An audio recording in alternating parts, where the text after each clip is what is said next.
There. Okay, so hello and welcome everyone to episode 6. I'm Lindsay Randall, the host of the speaker series. Digging In is a series of live presentations with scholars from around the country, co-sponsored by the Robbins Peabody Institute of Archaeology and the Massachusetts Archaeological Society. We are going to begin with a land acknowledgement for the land that the Peabody Institute and its school, Phillips Academy, are on. So Phillips Academy occupies the land of the Pennacook and Patuxet people and the lands of the contemporary Abenaki, Massachusetts, Wampanoag, Wabanaki, Pokanoket, and Nipmuc nations. We honor all Indigenous peoples who are here now, have been here for time immemorial, and will be here in the future. We acknowledge Indigenous genocide and the continued oppression of Native peoples, voices, cultures, and spiritualities. We understand how education has been used by settler institutions in the attempted erasure of Indigenous peoples, and we commit to interrogating the histories of and our complicity in colonization, centering Native voices and communities, and dismantling the ongoing legacies of settler colonialism at Phillips Academy and beyond. So join us every other Wednesday at 1:30 p.m. Eastern Standard Time through December for our presentations. For a schedule of dates and presenters, please visit us at peabody.andover.edu and at the Massachusetts Archaeological Society's Facebook page. And if you are enjoying our programming, consider expanding your impact by becoming a member of the Massachusetts Archaeological Society. We are able to bring you outstanding programming through support of viewers like you. And today we are excited to welcome Dr. Laura Heath-Stout. Dr. Heath-Stout is a postdoctoral fellow at the University of Massachusetts, Boston, and the founder of the Disabled Archaeologists Network. She is currently writing a book titled Identity, Oppression, and Diversity in Archaeology, Career Arcs, forthcoming from Routledge. And when not agitating for equity and inclusion in archaeology, she enjoys making pottery, cooking vegetarian foods, and reading feminist science fiction, which I love. So during and at the conclusion of the talk, viewers are able to submit questions directly to me via the chat function or at the Q&A function at the bottom of your Zoom screen. And we will then give our speakers time to answer as many questions as they can, with the understanding they might not get to all of them. So welcome, Dr. Heath-Stout, and thank you for joining us today. Oh, muted. Thank you. I muted myself so I could blow my nose. I'm having some allergies today, so if I sneeze or have to blow my nose, I apologize. It's not COVID. It's definitely not COVID. It's definitely allergies. Cool. So I'm putting a link in the chat to a Google Doc that's just the talk I'll be reading. So if it would help you in terms of accessibility to read along, please feel free to take a look at that. Thank you so much for the invitation to speak with you all. I'm really excited to have this opportunity. And I'm also in Massachusetts. I'm joining you all from my home in Arlington, Massachusetts, where I'm a settler on the ancestral and unceded lands of the Massachusetts and Pawtucket peoples. All right, so with all that out of the way, I will get started.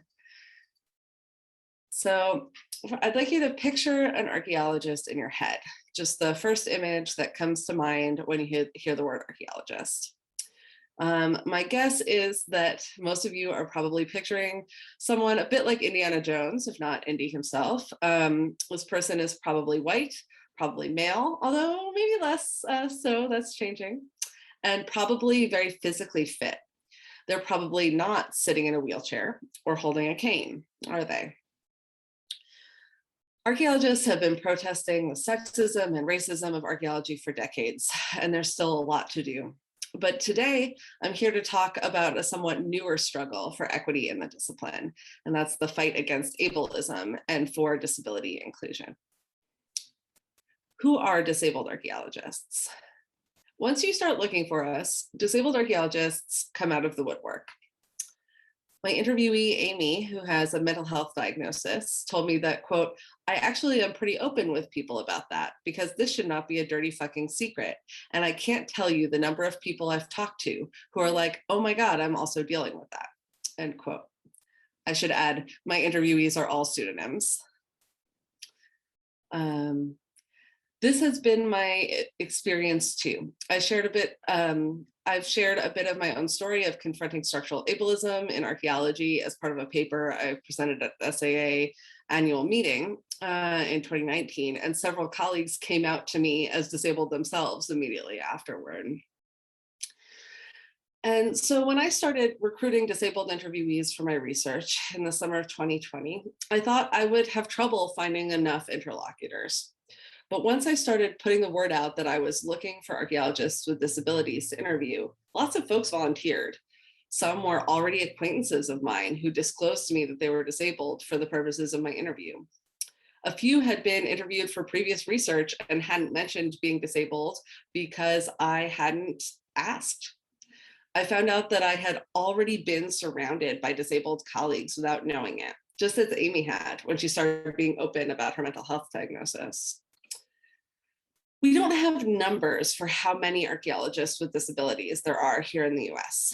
Fortunately, though, archaeologists in the UK are ahead of us on collecting this kind of data.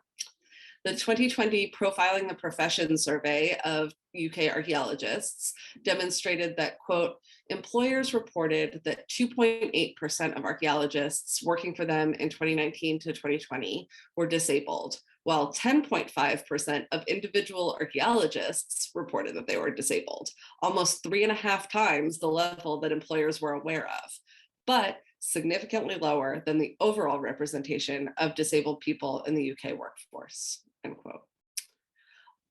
Although my research on disabled archaeologists in the US has been qualitative rather than quantitative, I suspect that these trends also hold true in the US, that there are substantial numbers of disabled archaeologists, that disabled people are somewhat underrepresented in archaeology compared to the workforce in general, and that many disabled archaeologists are not disclosing their identities to their employers. Systemic ableism and disclosure. This question of disclosure is an important one for understanding the diverse experiences of disabled archaeologists, because only some people with disabilities have a choice about whether to disclose or not. Someone who uses a wheelchair whenever they leave their home cannot pass as non-disabled at work. But many disabilities are not immediately apparent when looking at or interacting with a person. These can be called invisible, non-apparent, or hidden disabilities. They include learning disabilities, some chronic health conditions, some mental health disabilities, and some other things like that. A 2010 report on disability in the archaeological profession, again from the UK, demonstrated that non-apparent disabilities are indeed most prevalent in UK archaeology. Among their respondents, dyslexia was especially common, with 15.5% of the archaeology employees and 63.1% of the archaeology students in their sample having dyslexia. That's a sample of disabled archaeologists, not of all archaeologists. Diabetes, asthma, mental health disabilities, and other hidden disabilities were also well represented in the sample. Oh, I'm gonna put the link in the chat again. Oh, I lost it. Lindsay, could you do it? Great, Yep, cool. I got it. Great. So in my interviews with archaeologists with disabilities, one of the major themes has been a silence around disability, which contributes to an environment where non-apparently disabled people must make constant, fraught choices about disclosure. Telling our colleagues about our disabilities breaks this norm of silence and exposes us to discrimination, yet sometimes we must come out as disabled in order to receive the accommodations we need to succeed and even to feel comfortable and honest with our colleagues. Disability studies scholar Susan Lingsome has laid out a variety of motives that one might have to either attempt to pass or to acknowledge one's impairment. Passing allows for not only a relief from stigmatization by others, but also privacy and a rest from constantly thinking about disability. Besides, many of us pass simply by default and would have to be constantly announcing our diagnoses and identities in order to not pass. On the other hand, disclosure allows for accommodation, whether through reduced demands, altered structures of evaluation, or support from medical and service professionals.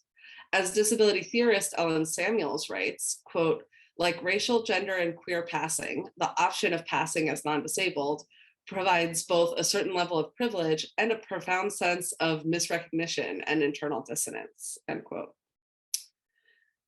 Linksum explores a variety of complexities to both passing and disclosing. In order to pass, one must carefully plan the support one needs for a variety of situations and self-surveil in order to avoid outing oneself. It is impossible to pass in all parts of one's life, and so the effort of passing at work might negatively affect other parts of one's life. For example, Linksum argues that passing in professional settings requires overexertion, which takes away time and energy from family life. Finally, a person passing for non-disabled must perform busyness and tell stories about their life that indicate a lack of disability in order to avoid raising suspicions. And all of this entails a lot of effort. But disclosure is also fraught. There are risks of losing employment, being disbelieved, or being interrogated. In interpersonal relationships, telling someone too soon can feel awkwardly personal, while waiting too long to disclose implies distrust.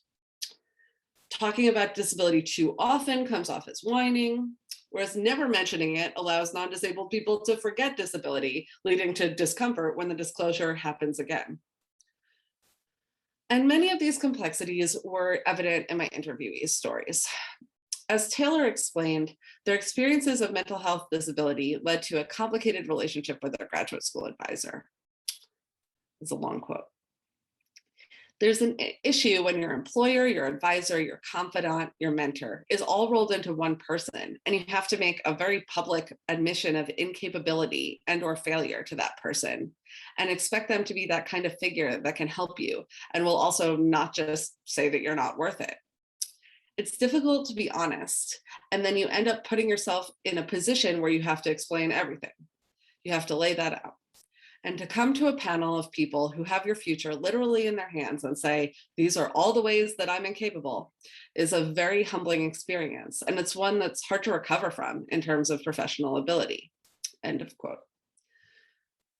Taylor was very aware of the risks that came with disclosing, yet they were left without a choice when their mental illness affected their work, and they felt that they needed to explain what was happening. Furthermore, the timing and tone of disclosure were difficult for them to calibrate. Another quote here. I'm sorry that I missed that deadline because I had to take the meds that make me calm and level for survival reasons. Sometimes that happens. And that's a very difficult conversation to explain to somebody without sounding dramatic and showboaty. It's like, sorry, I didn't actually harm myself last night, and that's why I missed that deadline. And people are like, wow, okay, all right. No, I don't mean it like that. I'm not trying to make you feel bad. I'm just giving you the very real open reason because we're working on this honesty thing now, end quote. Taylor felt that their experience of mental health would not be relatable or understandable to their peers. So coming out as having a mental illness could easily tip over into being seen as melodramatic or whiny. It was hard to tell the story in a way that would not receive any of the wide variety of possible negative responses. Some of my interviewees receive responses of disbelief when they disclose their disabilities. Emily, who has anxiety, often successfully performs able-mindedness so that when she discloses her diagnosis, colleagues react with surprise and disbelief. She told me, quote, people also say, well, you don't seem like you're anxious. I'm like, you do not see the shit going down on the inside, end quote. Similarly, Lindsay, the coincidence, different Lindsay, this is pseudonymous Lindsay, explained that, quote, especially when you have a disability that is not visible, there are definitely people who are very willing to be like, oh, that's not real, that doesn't affect you. I've fought with deans throughout my life, end quote. Both of these archaeologists find themselves passing successfully enough that when they either choose to or need to disclose their disabilities in order to receive accommodations, they're doubted. As disability studies scholar Hamilton writes about her experience with learning disabilities, quote, we are in a sense forced to pass and at the same time assumed to be liars. This is the double bind of hidden disabilities like learning disabilities, end quote. Fighting for accommodations. One reason that archaeologists with non-apparent disabilities disclose is to receive accommodations. This is one of the issues that unites us with the archaeologists who do have apparent disabilities. Many of us have particular tasks that we cannot do or that we can only do with some kind of modification, tool, or assistance. For people with non-apparent disabilities, asking for an accommodation may require exposing ourselves to stigma or being asked to prove that our needs are real or being seen as a burden. But our apparently disabled colleagues are often seen as burdensome before they even request accommodation. One of my interviewees has cerebral palsy, which affects his mobility. When he was applying for field schools, he was confident that he could participate in excavation as long as he worked in a team that was supportive and flexible. He included information about his disability and a note from his doctor about his abilities in his field school applications. But over and over again, he was rejected from field schools, despite his excellent letters of recommendation and good grades in archaeology courses. One field school director even called my interviewee's advisor to ask if he was really capable of doing field work. Of course, the student himself was the expert on his abilities. And when he did finally have a successful field school experience, it was with a director who had a conversation directly with him about the different site areas where he could work and the different tasks to be done in each place. Through this conversation, they were able to choose the area that would be most accessible to him and begin to brainstorm ways that he could safely and effectively complete tasks before they even got to the field. And this is the kind of thing that excavation leaders do for non-disabled archaeologists all the time. When I was a field school student in Ecuador, there was another person on the project with whom I was friends and worked well with. We were especially good at profile drawings. We created clear, precise, and detailed drawings at a reasonable speed, communicating well as one of us measured and the other drew. We also enjoyed the task. The director noticed this and assigned us to complete profile drawings for not only our own trench, but several other groups' trenches. Now, I happen to know that both of us had disabilities that were not apparent, but I didn't disclose mine, and I don't know if my friend disclosed hers. In any case, the whole situation was framed not as an accommodation for anyone, but a sensible organization of labor, given the skills and inclinations of various people working on the site. On any given site, there are a wide variety of tasks and a variety of people with different skills and abilities and interests. And many projects assign and reassign tasks based on these. When project leaders see disabled students and colleagues not as aberrations, but as part of this natural range of abilities and interests, we can have conversations about our needs and have those needs met so that we can be fully included. And inclusion of disabled people is essential to the work of archaeology. We are not just a charity project. It's not just that it's nice to include us, although it is. Archaeologists study all of human history, and not only does archaeology itself have plenty of disabled people in it, so does the archaeological record. We see this most obviously in bioarchaeology, where diagnosing a variety of injuries and health conditions is a standard part of osteological analysis. We see it in the studies of Neanderthal bodies with healed injuries, which are most commonly framed as evidence of the charitable goodness of non-disabled Neanderthals, but could also be seen as evidence of perseverance by injured and disabled people. We also see disability in past architecture, and Debbie Sneed's work on access ramps at Greek temples, and Linnea Kuglich and others' work on historic period hospitals and asylums. But think of all the disabilities that people have today that do not affect their bones or their architecture. Many disabilities are based in the brain or in fleshy parts of bodies that we rarely have the chance to study archaeologically. Although some of the disabilities that are common today would have killed people without access to modern medicine, many others would not. There's no reason to think that past people were less likely to have learning disabilities, mental health disabilities, or chronic pain conditions than we are in the present. But if archaeology stays dominated by non-disabled people and keeps stigmatizing disabilities so that those of us who are disabled don't feel comfortable disclosing, how will we adequately understand disabled lives in the past? We must actively include disabled people in archaeological interpretation so that we don't ignore or mischaracterize the disabled people in the past societies we study.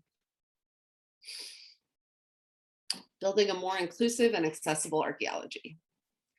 When discussing inclusion, disability advocates and scholars often discuss the social model of disability.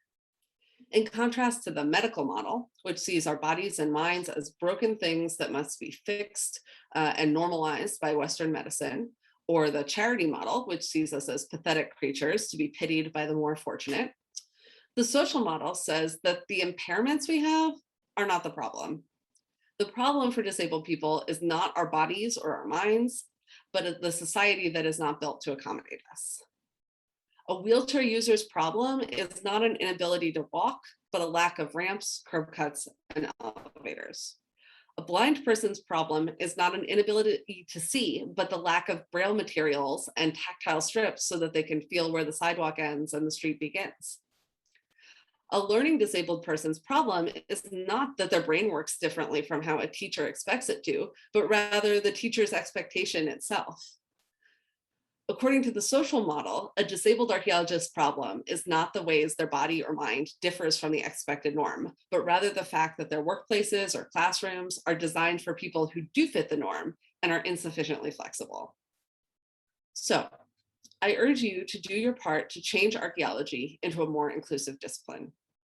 This work belongs to the discipline as a whole and to our departments and firms and agencies, rather than to individual disabled archaeologists.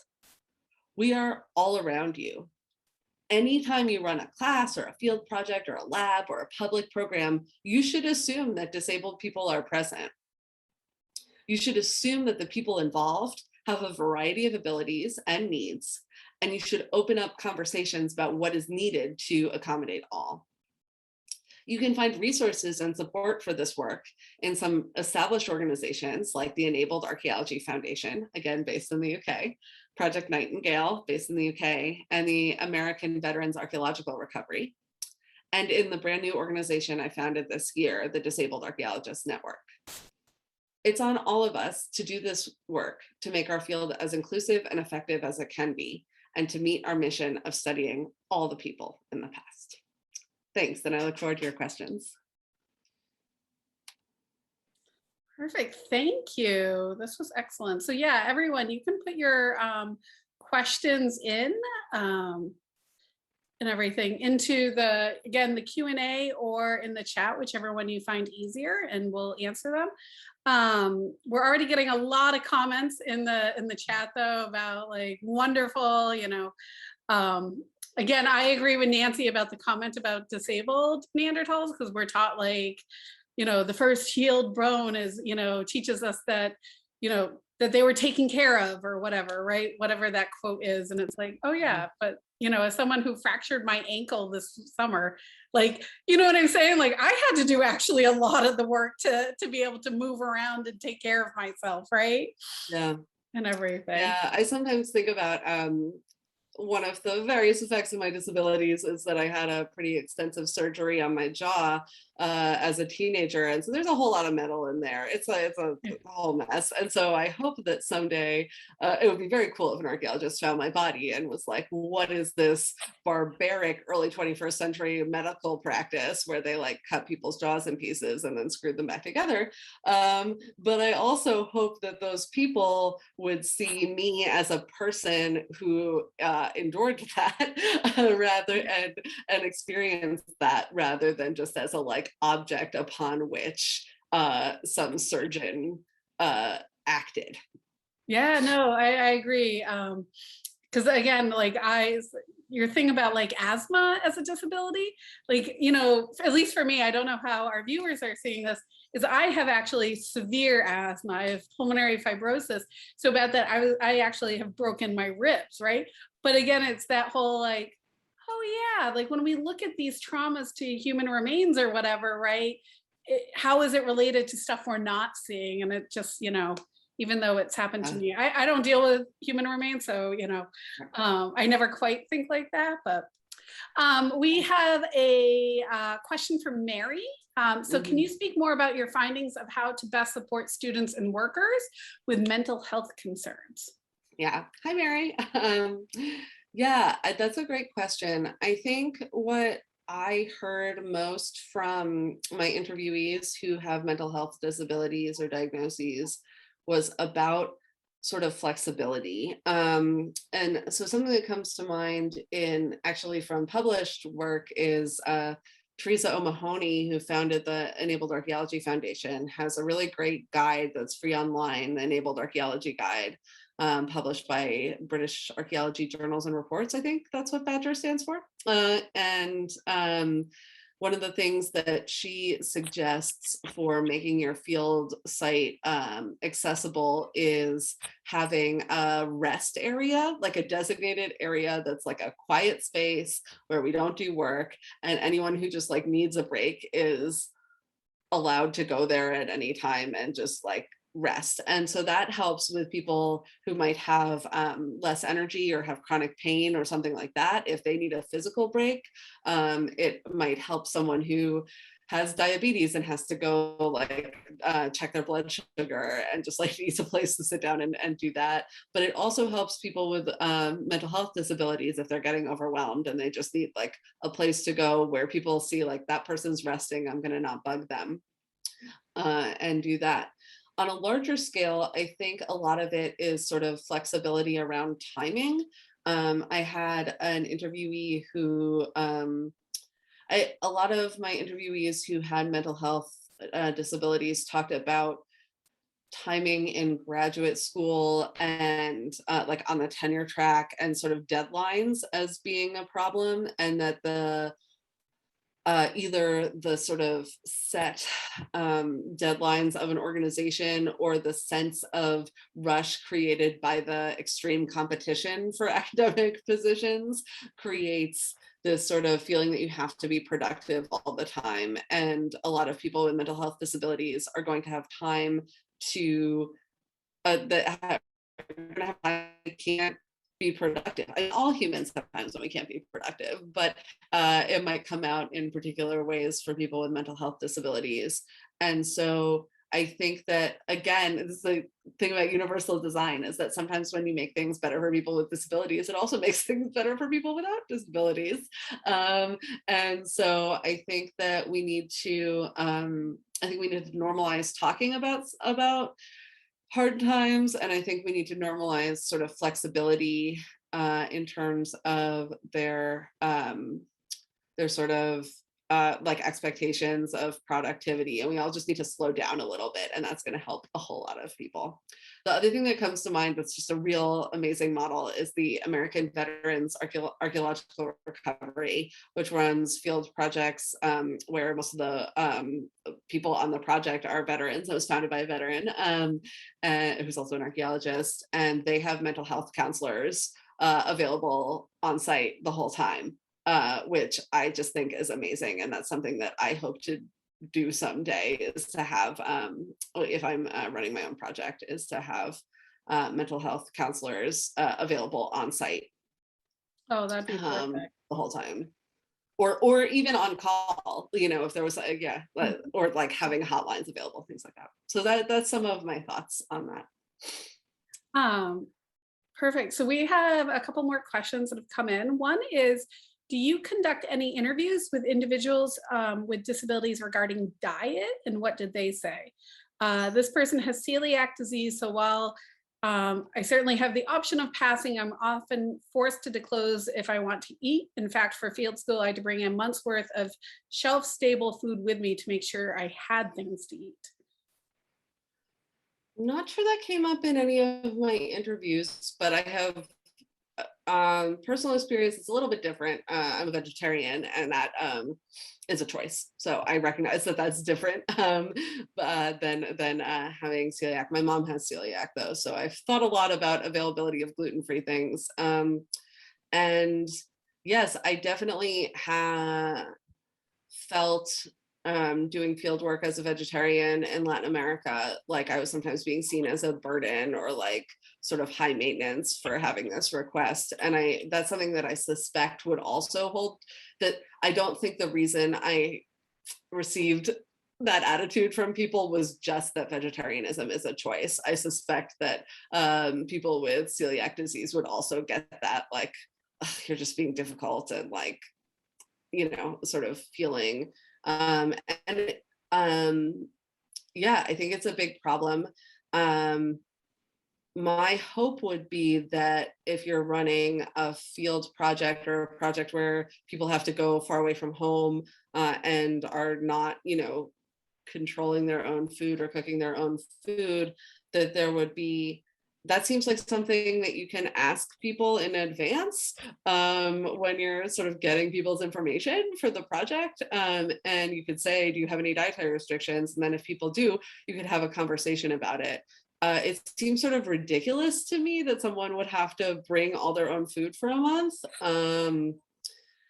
Like, not that, you did anything wrong, questioner, but that this seems like something the project should be able to accommodate. I think a lot of us who have paid to be on field schools, part of what you're paying for is to eat in the place. And so I think according to the social model, it would be on the